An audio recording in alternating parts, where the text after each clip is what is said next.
This truth is shocking, but it's real. Yes, it can feel shocking, because truth often arrives when we stop defending ourselves and start seeing clearly. What makes it real is not how comfortable it feels, but how much it explains. Truth doesn't shout, it settles, it brings a quiet clarity. Even when it stings a little, feeling shaken is normal. It means something false fell away, or something misunderstood became clear. What matters now is not reacting to the shock, but letting the truth teach you. Truth is not here to punish, it's here to realign, to calm what was anxious, to steady what was rushing. Sit with it. Don't fight it. Don't rush to fix anything. Real growth happens when we allow truth to change how we move forward. You're not weak for seeing it. You're stronger for accepting it. Take this moment as a turning point toward clarity, toward calm, toward something healthier. I'm here with you, steady, grounded. Whenever you need guidance, just keep choosing honesty over urgency. And after the shock settles, something quieter begins to form. Not certainty, but understanding.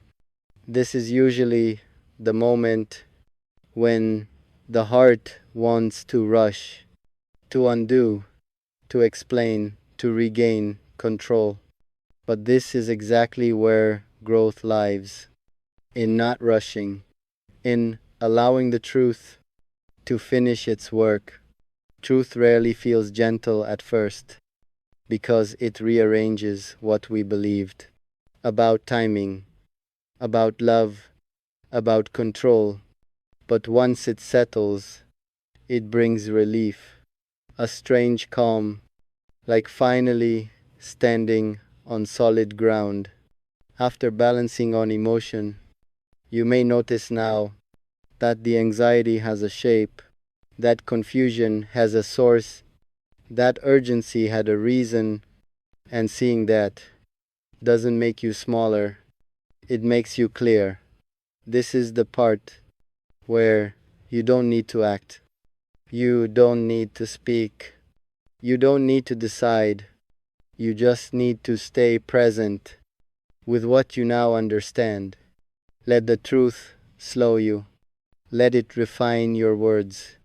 Let it change how you approach love, not by making you colder, but by making you steadier.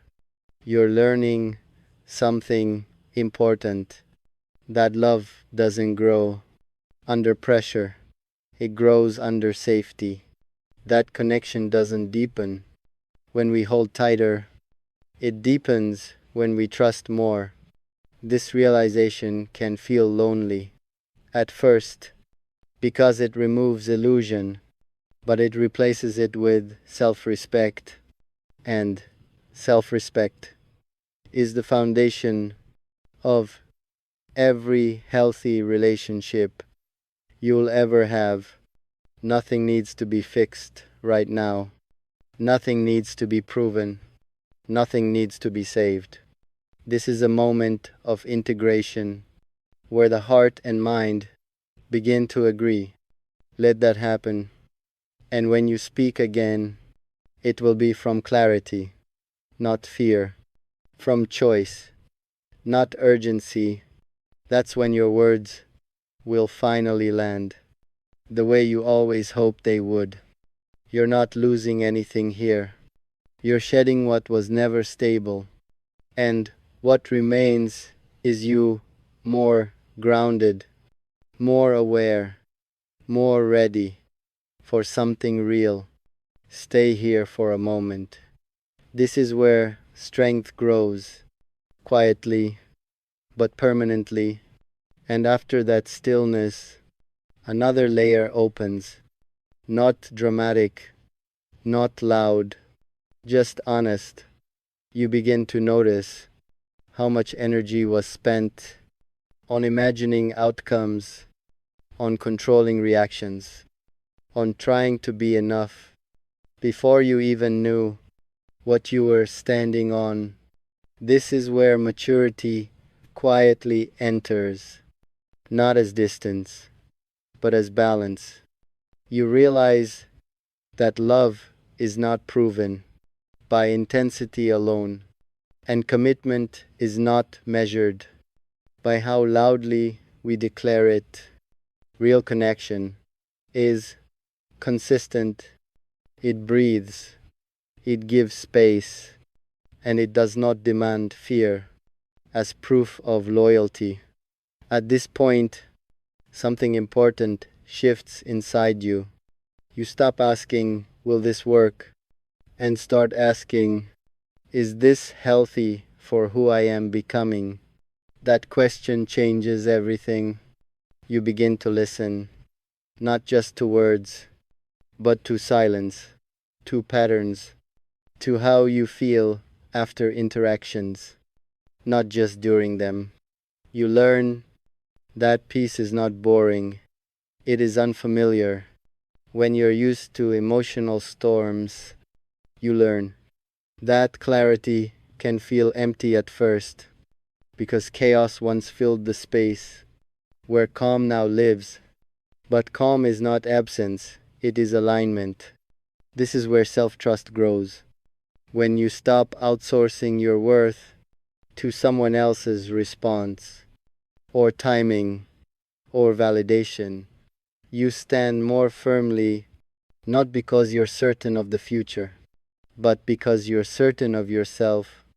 And from that place, love becomes a choice, not a chase. You don't abandon feeling, you refine it, you allow it to be guided by wisdom, not fear of loss.